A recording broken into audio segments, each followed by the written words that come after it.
రక్షించే ధర్మాన్ని నమ్మే దేశం. బట్ ఇరాన్ దగ్గర ధర్మం ఏంటి? శత్రు వినాశనం. ఇరాన్ దగ్గర అణుబాంబులు ఎందుకు? ఇప్పుడు భారతదేశం పాకిస్తాన్ లో ఏ తీవ్రవాద సంస్థని పెంచి పోషించదు, ఆయుధాలు ఇవ్వదు వాళ్ళకి.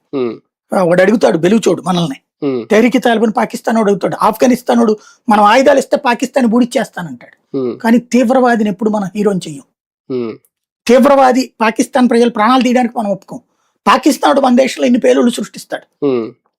మనం అక్కడున్న అదే పాకిస్తాన్ లో ఉన్నటువంటి తిండికి గతి లేని యదవులు బోల్డ్ అంతమంది ఉన్నారు.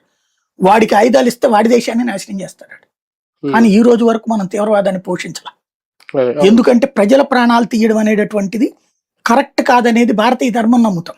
అది ఏ పాలకుడు ఉన్నా, కాంగ్రెస్ వాడు ఉన్నా, కమ్యూనిస్ట్ ఉన్నా, లేకపోతే జనతా దళ్ ఉన్నా, బీజేపీ ఉన్నా, ఎవ్వరం కూడా మనం పాకిస్తాన్లోని ప్రజల ప్రాణాలు తీయడాన్ని మనం ప్రోత్సహించాం. బట్ ఇరాన్ ఏం చేసింది? ఇజ్రాయెల్ ప్రజల ప్రాణాలు తీస్తుంది. ఇప్పుడు ఇజ్రాయెల్ ఇవాళకి కూడా ప్రజల మీద దాడులకి అంగీకరించదు. 90%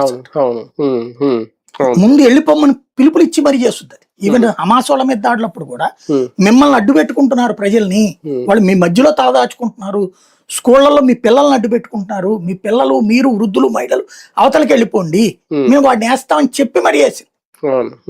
ఆ టైంలో వీళ్ళు బలవంతంగా చుట్టూ ఉంచుకోవడం వల్ల ప్రజలు చచ్చిపోయి ఉండొచ్చు, కరెక్టే. కానీ ఇంకా ఆపలేదు, అక్కడ చెప్పి చేస్తుంది.